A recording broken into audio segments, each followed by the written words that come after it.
गीता 18 के श्लोक नंबर 62 में भगवान स्वयं कह रहे हैं कि अर्जुन उस परमेश्वर की शरण में जा जिसकी कृपा से परम शांति व शाश्वत स्थान अर्थात सतलोक को प्राप्त होगा।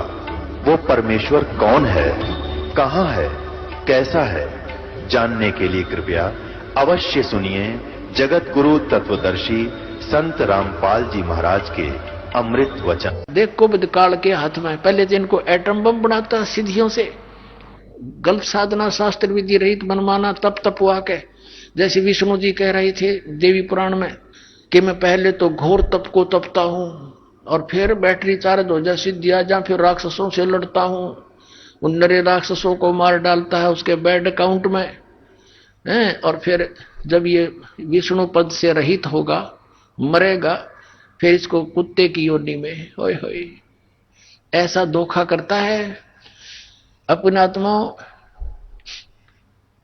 परमात्मा बताते हैं।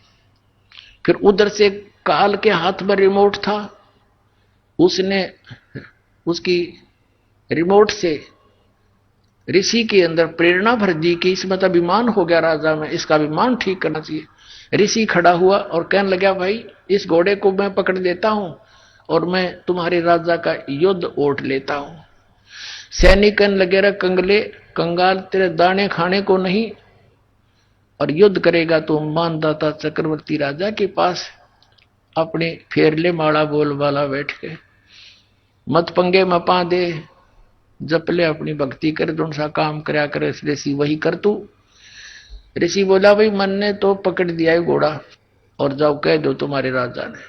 वह तो त्यार थोड़ा बांध दिया घोड़ा उसके वृक्ष के झोपड़ी जिस वृक्ष पर डल रही थी, राजा को आके सुना दिया कि ऐसे ऐसे पूरी पृथ्वी पर तो किसी ने आपका घोड़ा पकड़ा नहीं, एक चुनक नाम के ऋषि ने आपका युद्ध स्वीकार कर लिया। अब राजा को बताया गया मंत्रियों के द्वारा कि जी आज एक व्यक्ति ने हिम्मत करी है कल दूसरा करेगा, ये राजनीति होती है, ऐसे तो सिर उठाएगी दुनिया, इसको कुचल डालना चाहिए। राजा बोला जाओ 18 करोड़ सेना एक बार भेज दी तो उसके एक व्यक्ति को मारने के लिए, ताकि और भी डर जाएं भयभीत हो जाएं कि इतनी सेना आ गई तेरे की तो बड़ा तगड़ा राजा है। उधर से ऋषि ने अपने सारे जीवन में जो डले डोए थे उसकी 4 एटम बम बना दिए वचन से, सिद्धि का बहुत बड़ा एटम बम। ये साइंस वाले तो फेल उनके आगे, अगर किसी में वचन शक्ति हो संत के अंदर तो इन सारे फेल कर दे, वो वैसे वहीं के वहीं पानी बना दे। ऐसी सिद्धियां भी होती हैं। अब ऋषि ने अपनी 4 पुत्री बना ली, 4 एटम बम बना दिए अपनी सिद्धि से, अपनी शक्ति भक्ति जो सारा दिन सारे जीवन में डरे डोए थे। एक पुतली छोड़ दी, 18 करोड़ अक्षौणी सेना का कत्लेआम कर दिया, नाश कर दिया। राजा ने दूसरी टुकड़ी 18 करोड़ की भेज दी, ऋषि ने दूसरी पुतली छोड़ दी। 72 करोड़ सेना चक्रवर्ती राजा की नाश कर दिया। अब इसके बारे में सूक्ष्म वेद में बताते हैं 72 अक्षौणी खा गया ये चुनक ऋषि सुअर एक, दे धारे जोरा फिरे ये सभी काल के बेख। हे भगवान कबीर साहेब बुद्धि छोड़, परमेश्वर ने आके बताया कि ये 72 अक्षौणी 72 करोड़ सेना खा गया कौन? वो ऋषिवर, ऋषिश्वर, ऋषियों में भी श्रेष्ठों में भी श्रेष्ठ ऋषि के ये लक्षण है यहाँ के नकली ऋषियों के। इनको हम ऋषि कहें तो राक्षस कहना चाहिए इनको। बता ऋषि का क्या मतलब पंगा लेने का? वो अपनी भक्ति करे, राजा अपना काम करे, जाने तो करता रहे। तो ये राक्षस स्वभाव को धारण किए हुए ये ऐसे लोग हैं। और इसलिए गीता ज्ञानदाता कहता है मेरी साधना भी उत्तम नहीं अनुत्तम है, इसे कुकर्म करेंगे फिर ये बाद में इसको करके ने। अब क्या बताया भगवान ने, कबीर साहब ने कि 72 अक्षौणी खा गया, कत्लेआम कर दिया, इसे खा ली वो। और चुनक ऋषि ईश्वर एक, ये दे धारे मौत फिरे, जोरा माने मौत तुम न ऋषि को, ये तो चलते फिरते जल्लाद हैं जल्लाद। थोड़ा सा इन्हें छेड़ दे जब तेरा जो नाश होगा पहले। संतों के ये काम होया करें। कबीर परमात्मा आए थे, भगवान पत्थर मारे, डले मारे, तेल के उबलते हुए सरसों के कढ़ाई में डाल दिया, टुकड़े टुकड़े कर दिए, फिर भी खड़े पाए मालिक, और किसी को बद्दुआ नहीं दी। ये होते महात्मा। सर्वगुण संपन्न है कबीर परमात्मा। वो पूर्ण विद्वान वही थे, जगत गुरु वही थे, और तत्वज्ञानी तत्वदर्शी संत वही थे, विद्वान वही थे, और भगवान वही है। अब कहते हैं बेहतर क्षोणी खा गया वो तृण कृषि ईश्वर एक, ये दे धारे मौत पर है। ये जोरा जोरा माने मौत है, ये ऋषि दे धारे मौत पर है। ये सभी काल के भेख ब्रह्म तक की साधना की। इसे भेख माने टोल के टोल, झुंड के झुंड, ऐसे तो ये। और फिर क्या होगा इसके साथ? ये ऋषि इसने ओम नाम का जाप किया और हठ योग किया। अब हठ योग से तप, सिद्धियां प्राप्ति, ओम नाम से ब्रह्म लोक प्राप्ति। ये ब्रह्म लोक में जाएगा, वहां देवता बन जाएगा। उसके बाद फिर ये पुनक्षीण होने के बाद फिर पृथ्वी पर आएगा, राजा बनेगा। राजा बनकर के तो शिकारी बनकर शिकार मारेगा, दुनिया जीव हिंसा करेगा। राजा एक दूसरे के साथ लड़के करेगा, यानी फिर कर्म फोड़ेगा। फिर इसको कहां भेजेंगे? नरक में ठोकेंगे। नरक भोगकर फिर पृथ्वी पर आएगा, फिर ये कुत्ता बनेगा, ये चुनक ऋषि। और इसके सिर में कीड़े पड़ेंगे, जख्म। और जितने ये जीव हिंसा करे थे बाणदाता चक्रवर्ती राजा के, वो कीड़े उसको चुन चुन कर खाएंगे। तो इसलिए गीता ज्ञानदाता 7वें अध्याय के 18वें श्लोक में कहता है कि ज्ञानी आत्मा है तो उद्धार। ये चले थे तो परमात्मा प्राप्ति के लिए, लेकिन इनको तत्वदर्शी संत ना मिलने से ये अपने आप निष्कर्ष निकाल कर एक दूसरे से सुन सुना कर और ये समर्पित हो गए मेरे पे। ब्रह्म कहता है काल, और मेरे वाली अनुत्तम गति में सचित रहे, यानी मेरे से जो इस ओम से, मेरी क्रियाओं से, ओम नाम के जाप से जो लाभ मिलना था वही तक गति हुई इनकी। और वो अनुत्तम गति है, अनुत्तम घटिया। अब इस तो बुंडी के घटिया होगी, सारे जीवन डले डोए, और फिर एटम बम बन गया, बबूल का पेड़। आम के स्थान पर संत तो आम के पेड़ होने चाहिए, डले मानो उसको भी फल दे। और ये बबूल मड़ा हाथ ला दे तो गट जा, उस बर्डिक ततीये की तरह। इनको ऋषि कहा करते थे हम। परमात्मा ने आंख खोल दी हमारी। तो इसलिए कहा कि ये है तो अच्छी आत्मा, लेकिन मेरे वाली अनुत्तम घटिया गति में सचित रहे। क्यों? क्योंकि इनको तत्वदर्शी संत ना मिला। इसलिए 18वें अध्याय के 62वें श्लोक में कहा है कि अर्जुन तू सर्वभाव से उस परमेश्वर की शरण में जा, उसकी कृपा से तू परम शांति और सनातन परम धाम को प्राप्त होगा। तो पुण्यात्माओं, परमात्मा ने 600 वर्ष पहले कहा था, 3 देव की जो करते भक्ति, उनकी कदे ना होवे मुक्ति। और आज इन सब सदग्रंथों ने समर्थन किया, Kabir is God, Kabir is God. बोलो सतगुरुदेव। परमपिता परमात्मा पूर्ण ब्रह्म सर्व सृष्टि रचनहार कबीर परमेश्वर जी की असीम रजा से आप सभी पुण्यात्माएं परमात्मा की महिमा सुनने के लिए उपस्थित हुए।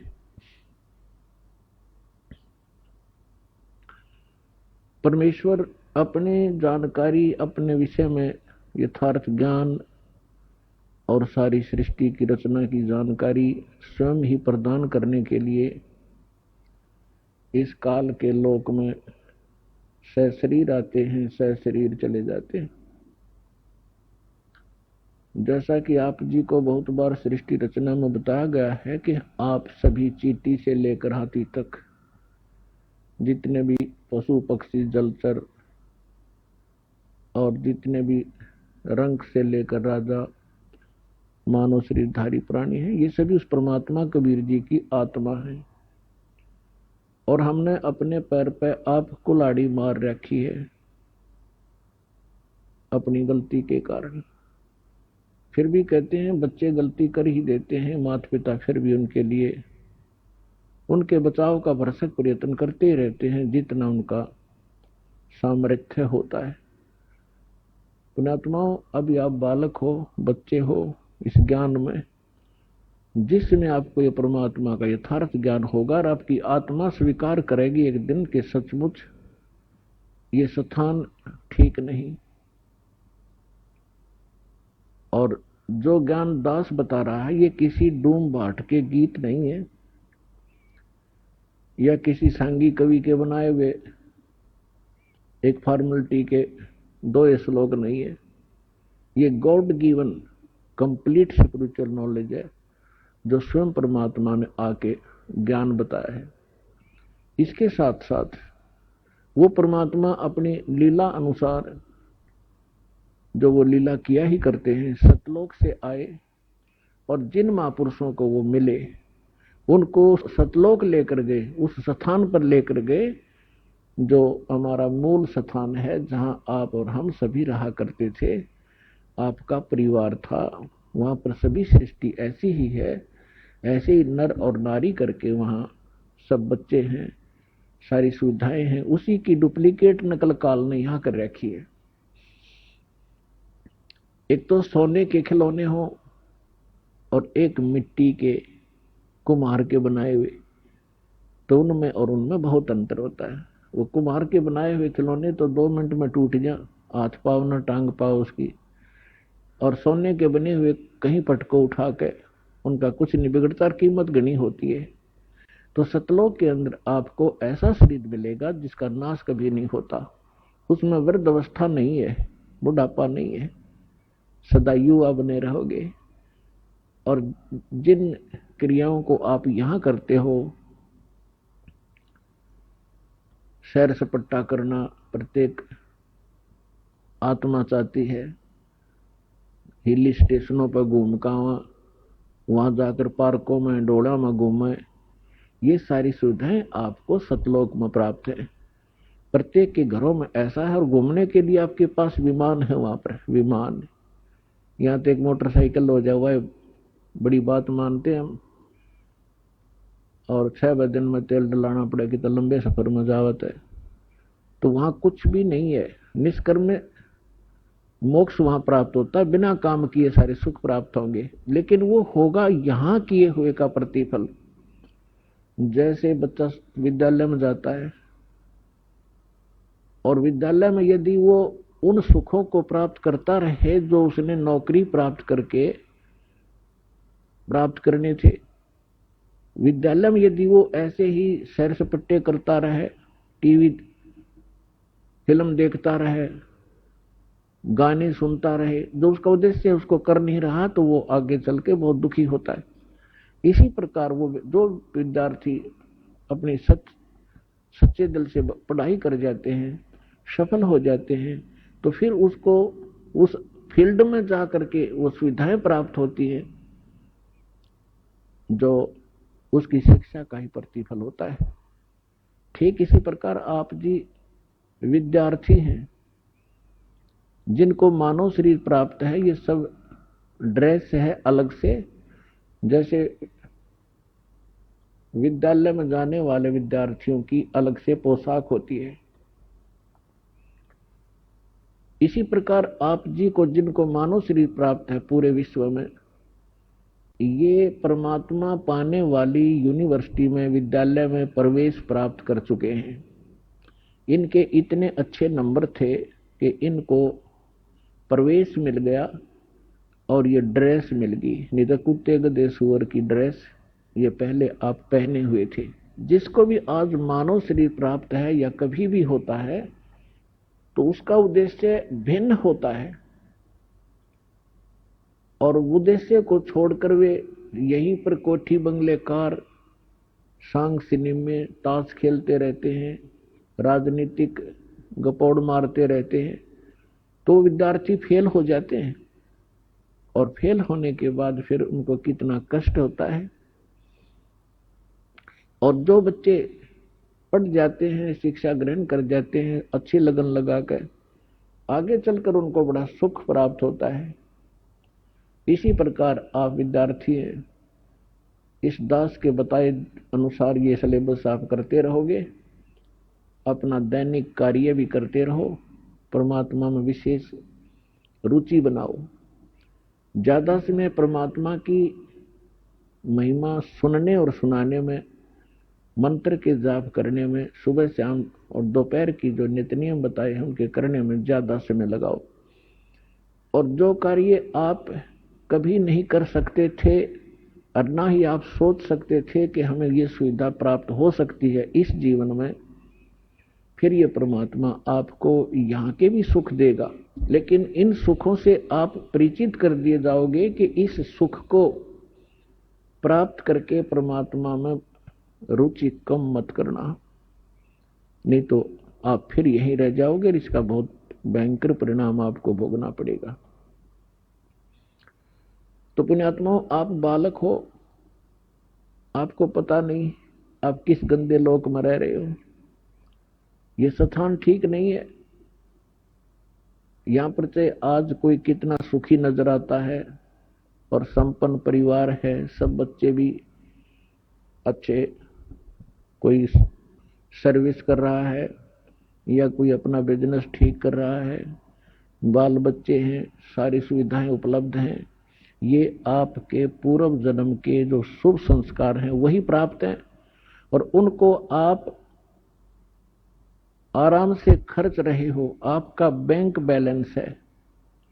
जब तक आप किसी भी व्यक्ति का बैंक बैलेंस है यानी पूर्व का संचित धन उसके पास उपलब्ध है और उसको वो किसी प्रकार खर्चो खराब करो, कहीं प्रयोग करो, जब तक वो पूंजी रहेगी तो ऐसा लगेगा जैसे ये कुछ भी काम नहीं करता, फिर भी सारी मौज मार रहा है। लेकिन जिस दिन वह पूंजी समाप्त हो जाएगी फिर भाई को टूक भी नहीं मिलेंगे खाने को, क्योंकि उसने आगे कोई कार्य कर नहीं रहा, पूर्व की पूंजी ही खर्च कर रहा है। तो जो सच साधना नहीं करते और जो साधना करते हैं, शास्त्र विधि त्याग कर मनमाना आचरण करते हैं, वो दोनों ही अपना जीवन नाश कर रहे हैं। और एक सबसे बड़ी भूल अज्ञानता के कारण हमारे ये लगी हुई है कि हम देखते हैं अमुक व्यक्ति ना कोई कभी परमात्मा को याद करता है और ना कोई ऐसा धर्म कर्म करता है, सारा दिन अपना मस्ती में रहता है, घूटी लगाता है और फिर भी उसको सारे सुख प्राप्त हैं। परिवार भी ठीक है, बच्चे भी ठीक लाइन पर लगे हुए हैं और सब संतान भी है, पोता पोती सब कुछ है। और एक भक्त है, वो सब भक्ति भी कर रहा है, दान धर्म भी करता है, सत्संग में भी आता है और उसको फिर भी कोई ना कोई ठूठा होती रहती है, कोई ना कोई कष्ट घेर ही लेता है। अब बगैर ज्ञान के, बिना ज्ञान के प्राणी यहां मार खा जाता है। वो ये सोच बैठता है क्या फायदा इस भक्ति का, ये व्यक्ति सामने वाला कभी राम नाम लेता नहीं, कोई धर्म नाम की चीज ये जानता नहीं, इसको सारी सुख प्राप्त है और हम सब कुछ कर रहे हैं फिर भी कोई ना कोई दुख आ ही रहा है। तो पुण्यात्माओं,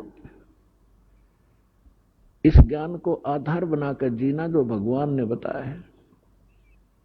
उस प्राणी जो सुखी है कभी भगवान याद करता नहीं, ना कोई धर्म करता है, शराब भी पीता है और भी सारी बकवाद करता है और फिर भी आपको सुखी नजर आता है। उसकी पूर्व जन्म की बैटरी चार्ज है और वो घनी चार्ज कर रहा है, पिछले जन्मों में घने पुण्य दान किए हुए हैं। तो परमात्मा किसी का कुछ रखता नहीं है, जिसने जैसा किया है उसका फल पूरा ही देता है। अब जैसे इन्वर्टर की बैटरी चार्ज कर रखी है, आगे चार्जर हटा दिया या चार्जर लगा रखा है तब बिना लाइट के प्लग में बगैर विद्युत के कनेक्शन नहीं जिसमें ला रखा हो, तो वो है जो शास्त्र विधि त्याग कर मनमाना आचरण करते हैं, वो अपना चार्जर उनमें ला रहे हैं जिनमें लाइट नहीं है, बिजली नहीं है, नकली पंथों और संतों के पास गलत साधनाएं करते हैं। और जो बिल्कुल नहीं लगा रही चार्जर, साधना करते ही नहीं, वो फिर भी सुखी हैं, तो वो बैटरी चार्ज है उनकी। और जो नकली स्थान पर प्लग जिसमें बिजली है नहीं उसमें प्लग लगाए बैठे हैं और वो भी सुखी महसूस करते हैं अपने आप को, क्योंकि उनकी भी बैटरी अभी चार्ज है, लेकिन वो चार्जर ठीक नहीं है और जो नहीं लगा रहे वो भी ठीक नहीं है। जब तक उनके पूर्व जन्म के पुण्य चलेंगे तब तक तो वो सुखी नजर आवेंगे, और जब शुरू होगा पाप का दौर, कैर पे कैर टूटेंगे उनके समझ में नहीं आओगी अब बन क्यों कर गई, हमारे साथ क्या बन गई। तो भक्तों को इस बात को ध्यान रखना चाहिए कि परमात्मा, यदि आपको कोई कष्ट भक्ति करते करते भी हो रहा है, एक आधा अनजान भक्त कहता है जी मैंने पाठ भी करा दिया, जोत भी बोल दी, सारा भक्ति भी कर रहा हूं, 1 साल हो गया है, और फिर भी मुझे ऐसा हो गया, मेरी भैंस मर गई, कोई लाभ नजर आ नहीं रहा। अरे भले आदमी, यह भी कोई बात कही आपने। तो जैसे सर्दी के मौसम में आपको सलाह दी गई अपने माता पिता के द्वारा, बेटा स्वेटर पहन लो, जराब पहन लो, जूते पहन लो, और सर्दी ज्यादा है, अब जराब भी पहन रखी है, जूते भी पहन रखे हैं, कमीज मोटा पहन रखे और स्वेटर भी पहन रखी है, और फिर भी सर्दी महसूस हो रही है। तो क्या वो बच्चा ये कहेगा कि मैंने सारा कुछ पहन रखा फिर भी सर्दी लग रही है, इन्होंने क्या बचाव किया मेरा। अपने आत्माओं, कई भक्त अनजान कहते हैं मुझे कोई लाभ नहीं हुआ, मैं तो भक्ति ही छोड़ दूंगा। तो ये बातें इस ज्ञान को सच्चे ढंग से अच्छी तरह ना समझने के कारण ही ये मन में इस प्रकार की जो दुर्भावना पैदा होती है। उसके लिए सत्संग ध्यान से सुनना चाहिए। अब जिस व्यक्ति ने सर्दी के सारे कपड़े पहन रखे हैं और फिर भी सर्दी महसूस हो रही है, तो वह सर्दी घनी है। और वो यूं कहे क्या फायदा है इन कपड़े के पहनने का, जर्सी पहन रहा, स्वेटर पहन रहा। तो उसका समाधान ये है कि यदि ये ना पहन रखे होते तो नमूनिया होकर मर जाता है। तो पहले इन्होंने अपने सत्र का बचाव कर रखा है आपके, लेकिन सर्दी घनी है या लगती रहेगी, हानि नहीं कर सकेगी आपको अब। और ये ना पहन रहा होता तो नमूनिया होकर मर जाता। तो पुण्यात्माओं, जो भक्ति आप कर रहे हो, साधना कर रहे हो, पुण्य करते हो, दान करते हो, ये आपको स्वेटर, जर्सी और जुराब पर आई जा रही है, और फिर भी कोई हानि हो रही है तो होने दो वो, क्योंकि आपके पाप कर्मों की सर्दी घनी है, लेकिन वो हानि नहीं कर सकती।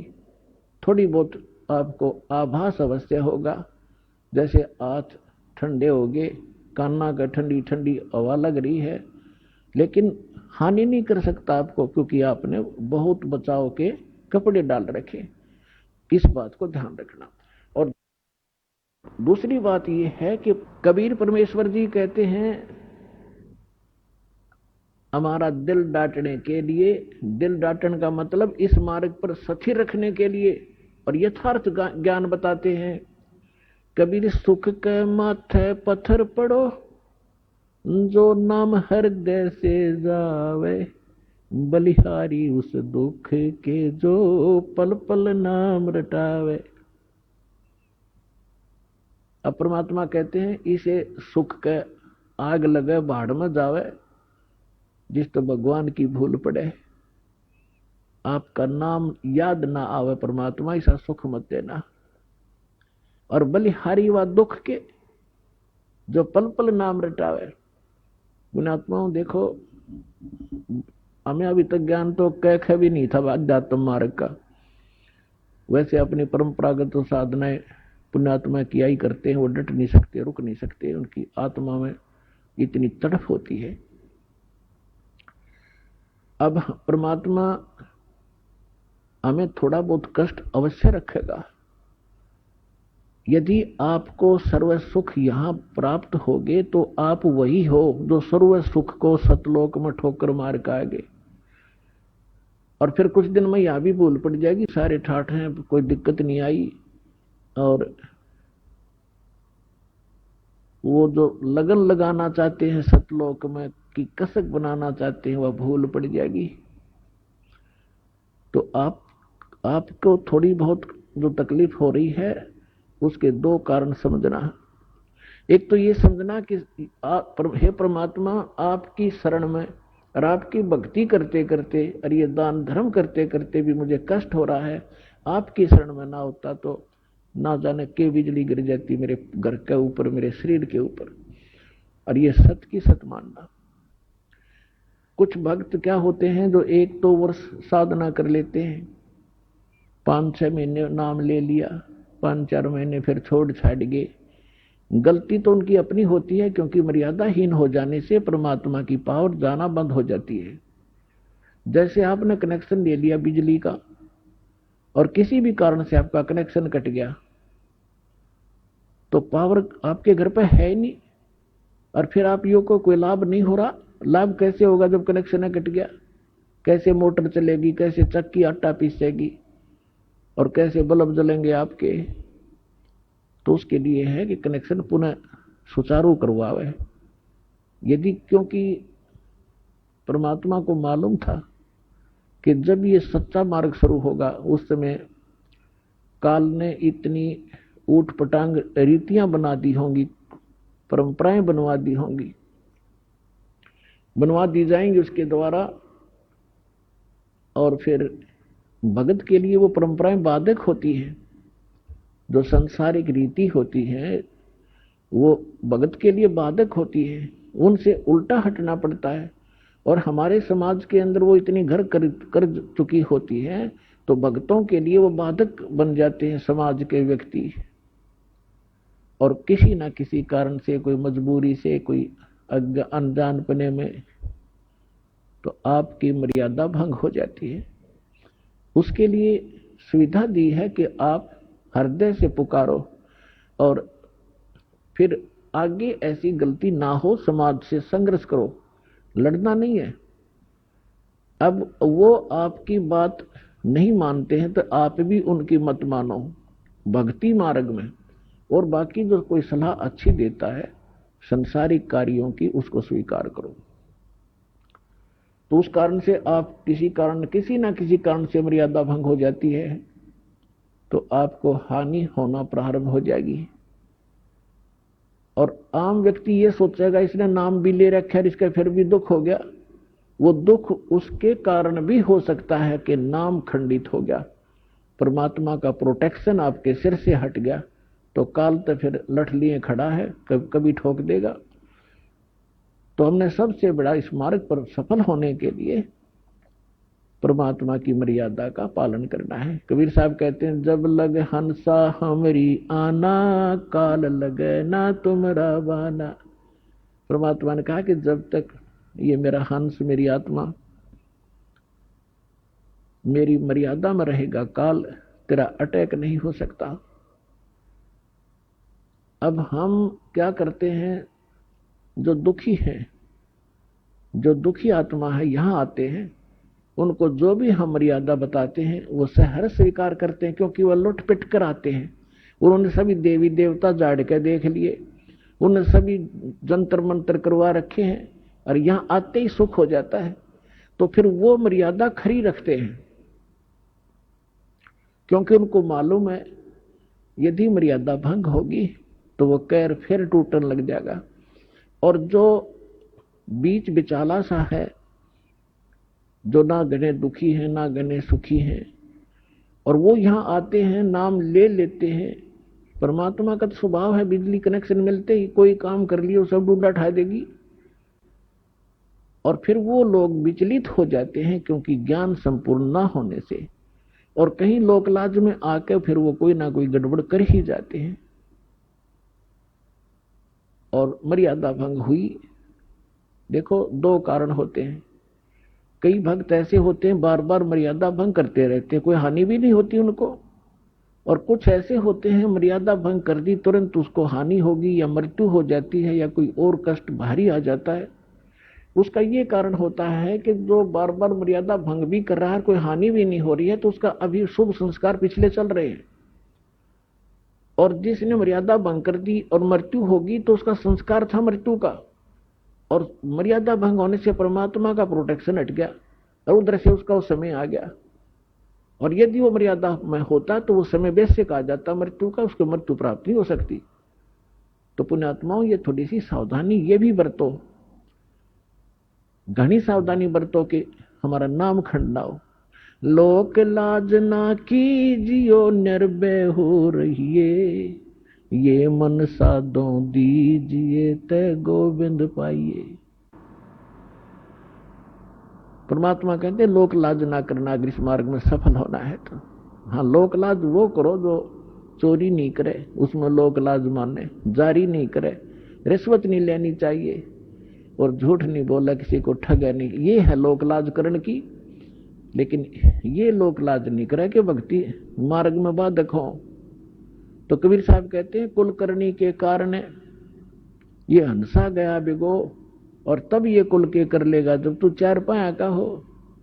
आज तो अपने कुल के लोगों की शर्म मान के मर्यादा भंग करके उनकी क्रियाओं को कर लेते हो, और फिर तुम चार पांव के पशु गधे कुत्ते सुअर बनकर गली में घूमोगे, तब वो तुम्हारा कुल तुम्हें क्या बचाव कर सकेगा। तो यहां कहते हैं लोक लाज ना कीजिए निर्भय हो रही है, और यो मन साधो दीजिए तो गोविंद पाइए। इस प्रकार हमने किसी भी कारण से आपकी कोई ऐसी घटना घट भी जाती है आपके घर पे, तो उसके दो कारण हो सकते हैं। एक तो ये है कि आपकी भैंस मर गई और मरना था लड़का, एक भैंस तो और 20 दे देगा भगवान, तो आपको वो बचाव किया आपका। फिर दूसरा ये होता है कि जैसे कई भक्त होते हैं दुखी होकर आते हैं, कुछ एक को तो आप देख रहे हो, जैसा बहुत अनुभव सुनते हो भक्तों की अपनी आत्मकथा, कई तो ऐसे होते हैं आते नाम लेते हैं और तुरंत ठीक हो जाते हैं अधिकतर, और कुछ एक ऐसे होते हैं नाम ले भी लेते हैं, 2 4 10 बार चक्कर भी लगा लिए, राहत नहीं, जो वो सोचकर आते हैं कि हमें ये होना चाहिए और वो नहीं हो रहा, तो वो ये सोच बैठते हैं कि मुझे तो कोई लाभ नहीं हो रहा। तो उसके कारण आपको बता दिया बहुत से ऐसे हैं कि जैसे या तो मर्यादा भंग आपकी। कबीर साहब कहते हैं अपनी महिमा पर बताते हैं, सतगुर के दरबार में कमी काहे की ना, हंस मोज ना पावता तेरी चूक चाकरी मां। इस कबीर भगवान के दरबार में इम्पॉसिबल वर्ड नहीं है इसकी डिक्शनरी के अंदर, लेकिन हमें लाभ नहीं मिल रहा, तो उस कहते तेरी चूक चाकरी में, तेरी कोई पूजा सेवा और श्रद्धा में त्रुटि है, उसको सुचारू कर, फिर डूंडा ठा देगा। भगवान ही समर्थ है, ये क्या नहीं कर सकता।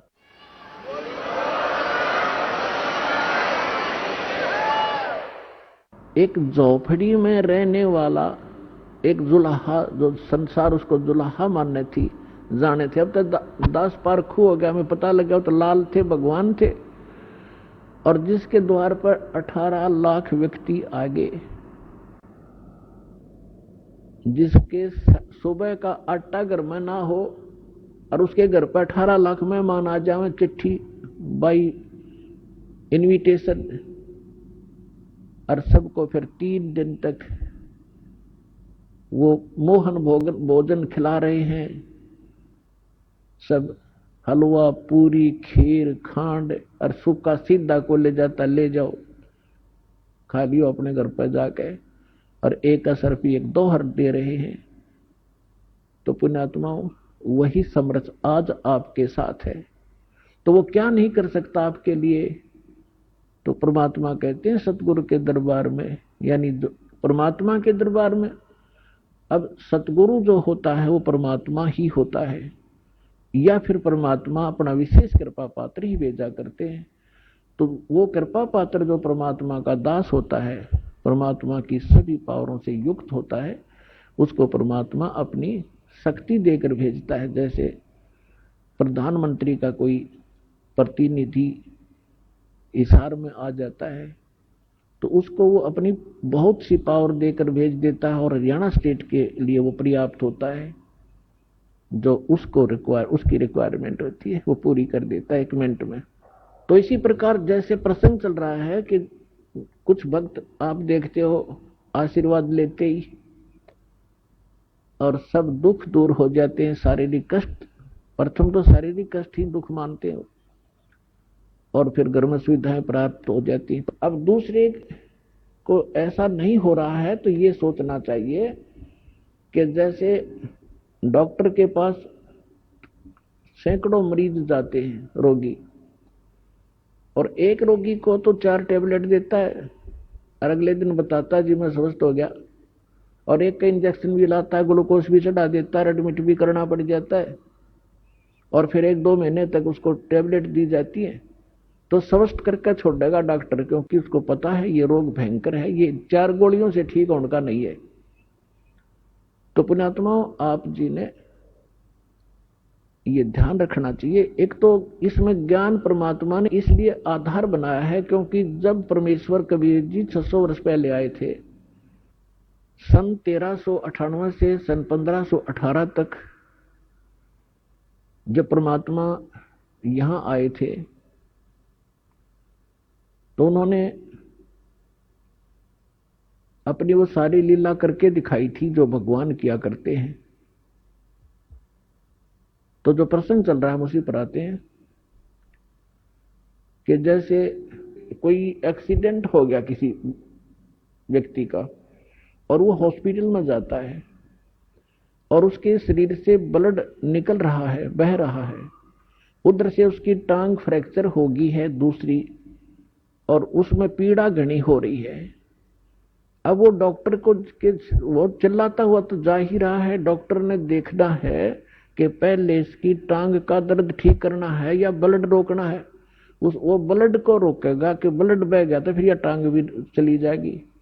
अब पहले वो ब्लड जो बह रहा है उसको रोकने की चेष्टा करेगा, टांग में बेसिक दर्द बना रहे। वो टांग जीवन नाशक नहीं हो सकता, टांग का दर्द, इसलिए डॉक्टर पहले उसको रोकेगा जो जीवन नाशक है इसका, फिर धीरे धीरे उसका टांग का भी ट्रीटमेंट शुरू होगा।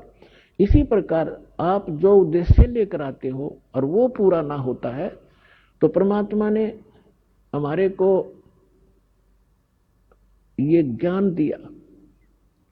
जब परमात्मा 600 वर्ष पहले आए थे, 120 वर्ष रह के गए थे, सन 1398 से सन 1518 तक 120 वर्ष। तो उस समय 64 लाख शिष्य हुए थे परमेश्वर के, एक धानक के, जुलाहे के, झोपड़ी में बैठे निर्धन व्यक्ति के। अगर उसको झोपड़ी में जाकर आदमी देखा तो सोचा ये संत कहां से थे, गरीब मजदूर व्यक्ति है। अब जैसे आज टीवी चैनल बनवाए परमात्मा ने दिया है ये नॉलेज, आपके जो बुद्धिमान व्यक्ति हैं, भगत हैं, उनका तो यह बात समझ में पक्की आ जाएगी कि ये जो भी आज इंटरनेट सिस्टम, यूट्यूब आदि बनाया है और ये इलेक्ट्रॉनिक सिस्टम बनाया है, ये परमात्मा ने दी है बुद्धि।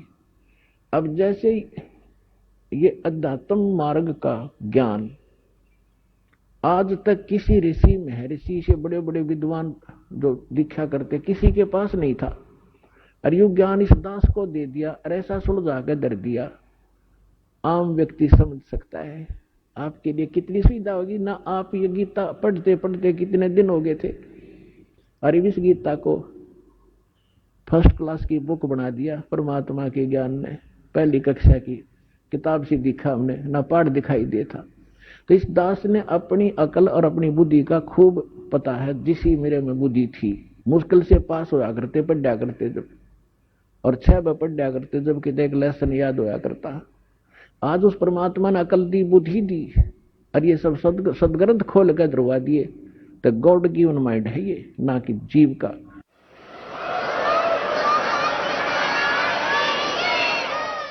और ठीक इसी प्रकार ये जो कुछ भी आज आप ये जिसको वैज्ञानिक तरक्की मान रहे हो, ये गॉड कबीर गिवन है आपके लिए, अपनी प्यारी आत्माओं को अपनी महिमा और अपनी जानकारी, अपनी पहचान बताने के लिए, कि ताकि ये मुझे समझ यहाँ से पीछा छुटवावें।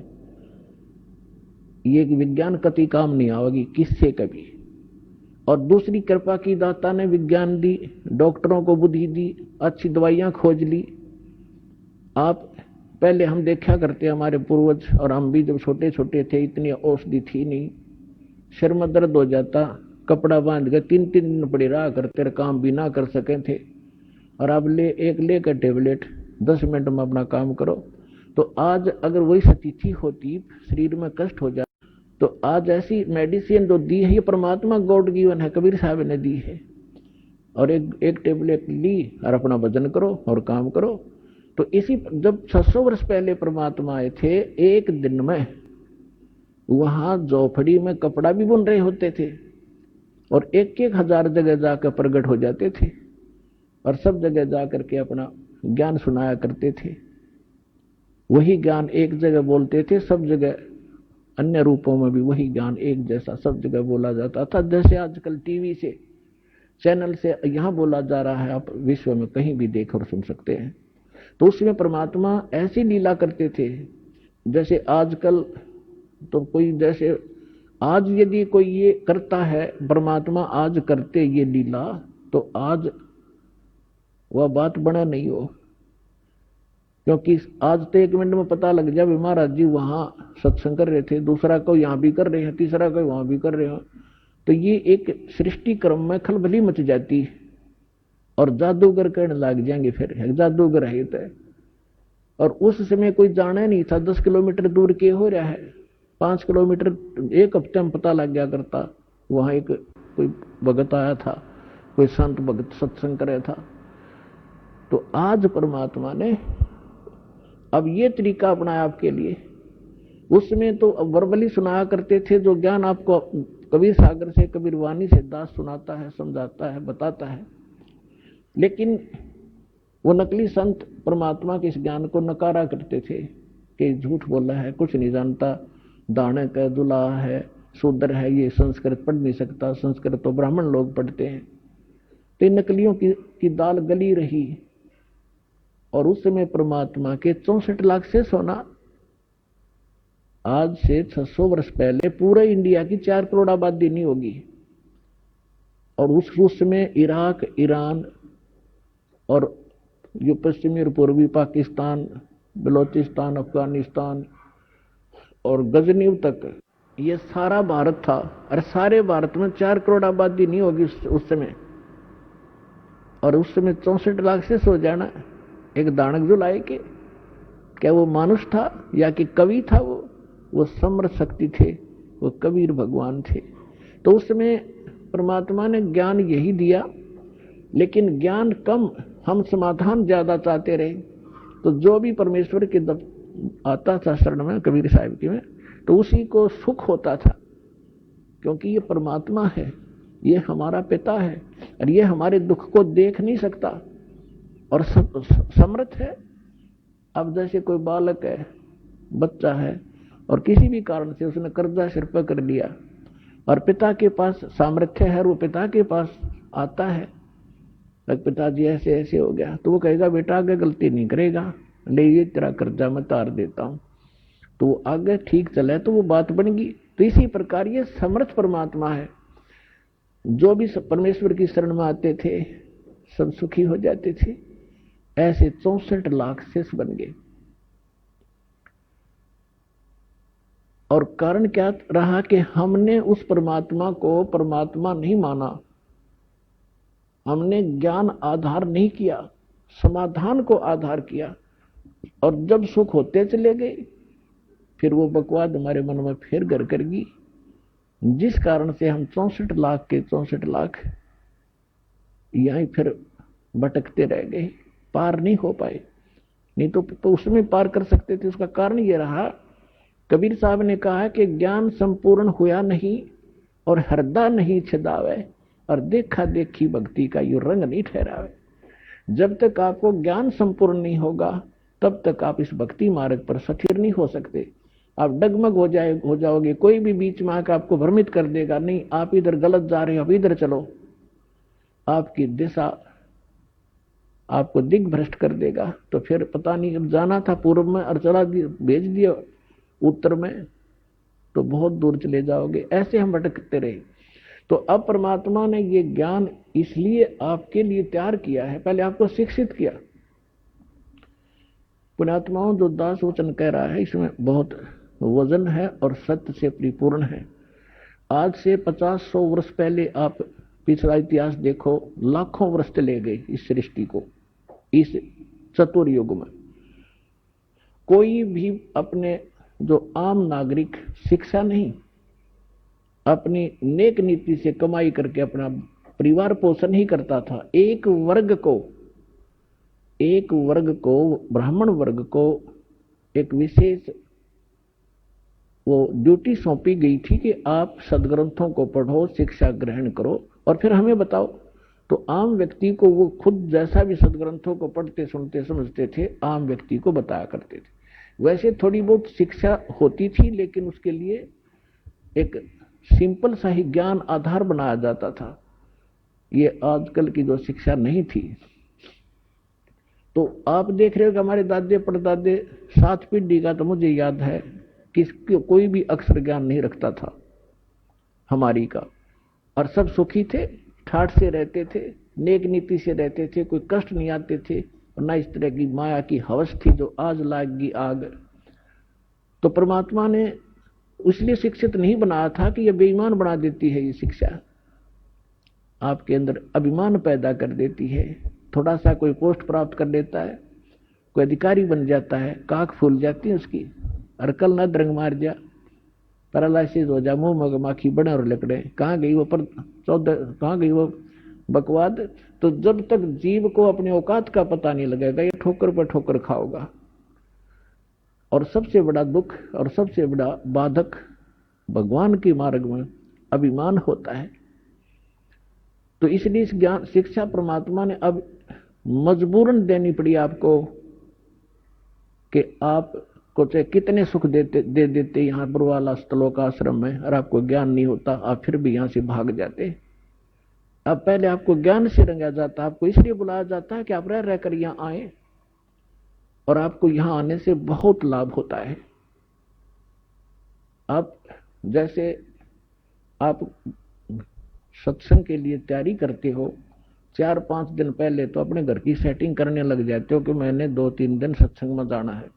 तो वो भी आपके पुण्य शुरू हो गए, भगवान के लिए ही आपने किसी कोई भी सेटिंग की। फिर यहाँ आते हो, दंडवत प्रणाम करते हो, 2 पैसे दान भी करते हो। ना कि पैसा कितने डॉक्टरों का लगाओ, ना कोई लेकर ना दे, वो लेकर भाग जाता, या कहीं और कोई पशु बिगड़ जा, या कोई और बिजनेस में हानि हो जाती, वो पैसा आपके पास नहीं रहना था। और इस दान करने से आपकी हानि में भी बचाव होगा, आपके पुण्य साथ बनेंगे। और ये ज्ञान यज्ञ रूपी सत्संग से आपको ओत प्रोत किया जाता है। तो ये सब प्रकार के पुण्य 500 यज्ञ आपसे करवाई जाती है।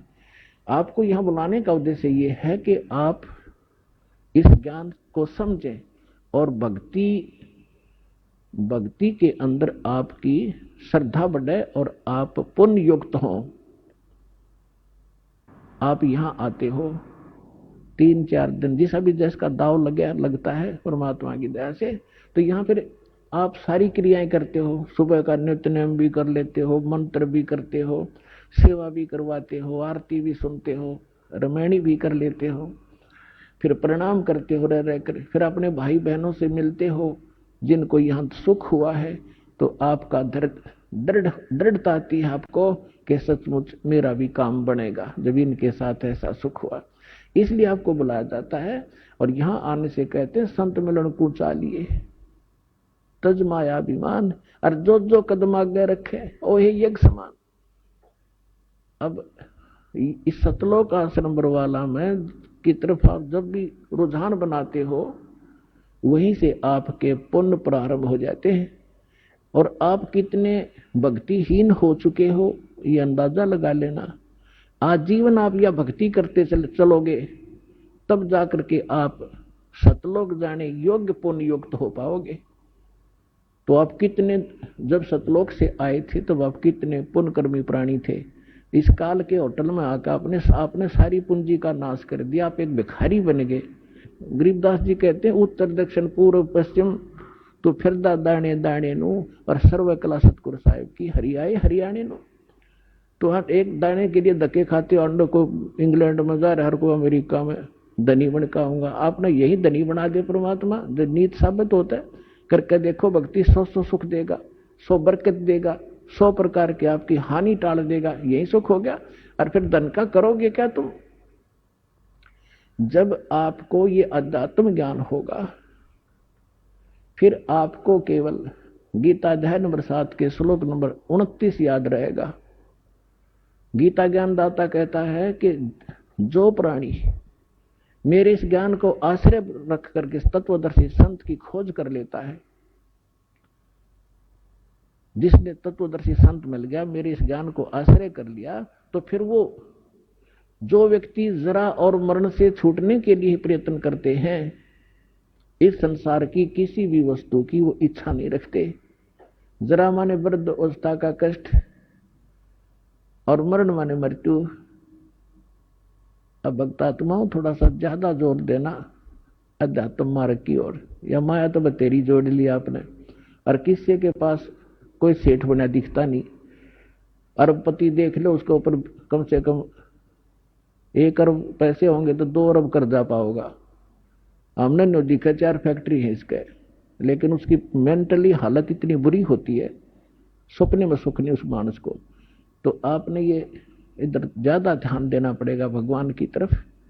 आइए अब हम उन श्रद्धालुओं के अनुभव जानते हैं जो जगत गुरु तत्वदर्शी संत रामपाल जी महाराज जी से दीक्षा प्राप्त कर चुके हैं तथा उनके द्वारा बताए गए भक्ति मार्ग पर चल रहे हैं। जी नमस्कार। नमस्कार जी। क्या नाम है आपका? हमारा लक्ष्मी। लक्ष्मी जी, आप कहाँ से आए हो? हमारा बैकग्राउंड है कानपुर जिला यूपी, तो बाकी बात यहाँ पंजाब जिला बठिंडा, पंजाब से मैं रामा मंडी से बिलोंग करती हूँ। जी, आप संत रामपाल जी महाराज जी से जुड़ने से पहले क्या भक्ति साधना करते थे? सर, भक्ति साधना तो हम ये करते थे कि हमारा जो बैकग्राउंड था, हमारे दादाजी थे वैष्णो पंडित थे, ज्वाइनिंग थी, इसलिए शेरा वाली माता जी की और भी बजरंगबली की पूजा थी, स्थिति में यही करती थी। लेकिन इससे स्थिति हमारी मतलब ढलती चली गई, इससे हमें कोई लाभ नहीं हुआ। लाभ होने के बजाय मतलब हमारा जो हमारे अंदर प्रश्न उठते थे, उस चीज में हमारी गिरावट होती चली गई। जब हमारी शादी हुई, शादी होने के बाद मतलब मैंने दुर्गा माता के भी नवरात्रे रखती थी, तो हमारे को एक दिन अचानक ऐसा मतलब हमारे साथ हुआ कि भी हमारे भगत जी जो थे तो बहुत ज्यादा ड्रिंक करते थे। ड्रिंक करके जब वो घर आ गए तो मैंने उसी टाइम मतलब एक सौगंध उठा ली, भी माता मैं तेरे चरणों में हूँ, पर मैं जिस सुधार के लिए, जिस जीवन के लिए मैं अपना जीवन सर्वस्व लगा रही हूँ, उससे हमें कोई लाभ नहीं मिल रहा है। तो मैंने उनका जो भी था मैंने सारा सामान उठाया और नहर में तैरा दिया। भी आज के बाद अगर जीवन में भक्ति करूंगी तो सच्चे परमात्मा की करूंगी, नहीं तो फिर मैं जीवन अपना ऐसे ही व्यर्थ गंवा दूंगी। बहन जी, पहले जो आप भक्ति करते थे, उन भक्ति को करने से आपको कोई लाभ नहीं मिला, तो फिर आप संत रामपाल जी महाराज जी की शरण में कैसे आए? सर, 2010 की बात है, हमारी सिस्टर की मैरिज थी, हम गांव गए हुए थे, वहां से आ रहे तो गोरखधाम एक्सप्रेस से हम आ रहे थे हिसार में। ज्ञान गंगा नाम की पुस्तक संत रामपाल जी महाराज के शिष्य वो पुस्तक का प्रचार दे रहे थे। मैंने उस पुस्तक को लिया और मेरे अंदर बहुत बड़ी आस्था जाग गई, हौसला उठ गया उस पुस्तक को देख के। मैंने उस पुस्तक को पढ़ा, मेरे आंखों में आंसू आ गए, मैं रोने लगी कि परमात्मा अगर है धरती पर कहीं ना तो कहीं है। उस पुस्तक को लेकर मैं पढ़ती हुई घर आई और अपने पिताजी को दिया। पापा ने हमारे पुस्तक को पढ़ा, मैंने भी उस पुस्तक को पढ़ा। उस पुस्तक से हमारे अंदर इतना विश्वास जागा अंदर से कि हमारे जो जीवन में जो मेरे हौसले थे वो टूट रहे थे, उस पुस्तक को पढ़ने के बाद मेरे अंदर हौसले दोबारा उठ गए। तो पापा ने कहा कि बेटा कोई बात नहीं, रो नहीं, स्थितियां तो इंसान पर ही आती हैं, कोई बात नहीं, कोई समय ऐसा निकालेंगे कि हम वहां चलेंगे एक बार। लेकिन ये नहीं पता था कि हमारे परमात्मा वहां बैठे हुए हैं। हम इस उद्देश्य से जा रहे थे कि उस पुस्तक को पढ़ने से अगर मन के अंदर इतनी शांति आई है कि हम इतनी गृहस्थी में अपने ग्रस्त हो चुके थे, तो उस पुस्तक को पढ़ने के बाद पापा ने कहा कि बेटा रो मत, हम आपको लेके एक बार बच्चों समेत सबको चलेंगे। मेरे अंदर धारणा बन गई। मैं उस पुस्तक को कभी पढ़ती, जब पढ़ती तब मेरे दिल में एक धक्का बजता बहुत जोर से। जब झटका बजता तो मैं सोचती कि मालिक क्या ऐसा है, कहीं जब सच्चा कोई मार्ग मिलता होता है तो जरूर उसमें कहीं ना कहीं भी अटैक होता है। बाद फिर हमारे को मतलब उस पुस्तक को पढ़ने के बाद हमारे अंदर मतलब भी कोई चीज ऐसी थी जो मुझे अटैक करती थी, भूत प्रेत की बाधा थी शरीर में हमारे। उस चीज से समय टलता चला गया। हमको इतनी गंभीर स्थिति में मैं इतना परेशान हो गई कि मेरी इतनी भयंकर बीमारी पकड़ गई। जब डॉक्टरों ने मुझे जवाब दे दिया कि इसकी सेवा पानी करो और आप घर ले जाओ, इसका समय शेष नहीं है। संत रामपाल जी महाराज की शरण में हमको लेके गए। हम परमात्मा गुरु संत रामपाल जी महाराज की शरण में पहुंचे और उपदेश लिया और हमारे को बीमारी से निजात मिला। बहन जी, संत रामपाल जी महाराज जी से नाम दीक्षा लेने के बाद अचानक ऐसा क्या हुआ कि आपकी सारी बीमारी दूर हो गई? संत रामपाल जी महाराज से नाम दीक्षा लेते ही तो मुझे पहले सारे शास्त्रों का ज्ञान मिला, सत भक्ति मिली। सत भक्ति के करने से हमारे शरीर की जो बीमारियां थी, जो भी मतलब समस्या थी, वो हमारी सारी समस्या ठीक हुई।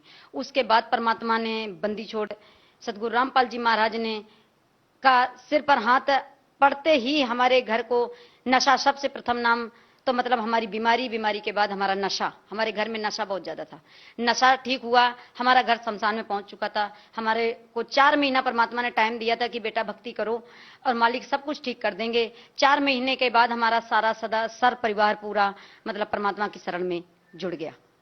आपने अपनी बीमारियों के बारे में बताया, आखिर आपको बीमारियां थी क्या? हमारे कैंसर की प्रॉब्लम थी। कैंसर मेरे मतलब भी बच्चेदानी में कैंसर हो चुका था। डॉक्टर ने मुझे जवाब दे दिया था। मेरे को कैंसर की जो बीमारी थी 12 साल से मतलब हमारे शरीर में समस्या थी, लेकिन हमें पता नहीं चल पा रहा था क्या चीज है। लेकिन जब परमात्मा संत रामपाल जी महाराज की मैं शरण में पहुंची और कैंसर की इतनी भयंकर बीमारी थी कि मेरे 2 पॉइंट खून था शरीर में। आपने अपने कैंसर की बीमारी का इलाज कहाँ करवाया? कैंसर का इलाज मेरा सिरसा, कालावाड़ी, भटिंडा, चंडीगढ़ की रिपोर्टें हमारी अब इस टाइम मेरे पास मौजूद नहीं है, पर मैं रिपोर्टें भी मेरे पास पड़ी हुई हैं। उन्होंने मतलब मेरे को दे दिया था कि मतलब इसकी सेवा पानी करो और इसका मतलब भी बचने का कोई सहारा नहीं है। सर, मेरे कैंसर की बीमारी जो थी तो मेरे ब्लड का नहीं पता चलता था। भी मैं सोते बैठे या जागते चलते भी मेरे ब्लड कितना निकल जाता है, उसका कोई हल नहीं था। डॉक्टरों के पास भी हल नहीं था। पर जब हम परमात्मा संत रामपाल जी महाराज की शरण में पहुंचे तो वहां हमारा हल हुआ कि उस ब्लड को परमात्मा ने ऐसे सतभक्ति है मेरे को नाम उपदेश देने के बाद सिर पर हाथ धर के आशीर्वाद दिया और परमात्मा ने कहा कि जा बेटा सतभक्ति कर, सब कुछ ठीक हो जाएगा। उस मैंने दोबारा रिपोर्ट मतलब डॉक्टर के पास नहीं गई, ना मेरे को कोई ऐसी समस्या आई है। मालिक ने मेरे को ऐसे उठा दिया जैसे भी मुर्दे को जिंदा कर देता है। परमात्मा ने मेरे को वो मतलब सतभक्ति से मेरे को सहन शक्ति दी थी। उस दिन से मैं बिल्कुल ठीक हूँ। बहन जी, आप भगत समाज को क्या संदेश देना चाहते हैं? भगत समाज को सर संदेश तो मैं क्या दे सकती हूँ, मैं प्रार्थना ही करती हूँ कि मालिक की शरण में आने से जब इस दासी का सारा दुख दूर हो गया तो मैं भगत समाज से यही अनुरोध करती हूँ कि परमात्मा को सिर्फ शकल से क्या, परमात्मा के ज्ञान को समझो, संत रामपाल जी महाराज के वचनों को समझो। उनके सिर्फ एक नाम मात्र उपदेश देने से अगर इतनी कठिन से कठिन समस्या का निवारण हमारा हो सकता है तो जगत का क्यों नहीं हो सकता। जैसा कि बहन जी आपने बताया कि संत रामपाल जी महाराज जी ने आपका कैंसर ठीक कर दिया, आपके पति का नशा दूर कर दिया, वो आज जेल में है, तो फिर लोग उनसे नाम दीक्षा क्यों लें? अगर हमारी इतनी बड़ी गंभीर समस्या बीमारी ठीक हो, कैंसर जैसी बीमारी ठीक हो सकती है तो नाम उपदेश लेने से जो भी भगत भाई परमात्मा की शरण में, मालिक की शरण में, जगत तत्वदर्शी संत रामपाल जी महाराज की शरण में नाम उपदेश लेता है, उनके नाम शब्द में इतनी शक्ति है कि हर समस्या का समाधान है, ठीक हो सकते हैं। जी धन्यवाद। सच साहिब।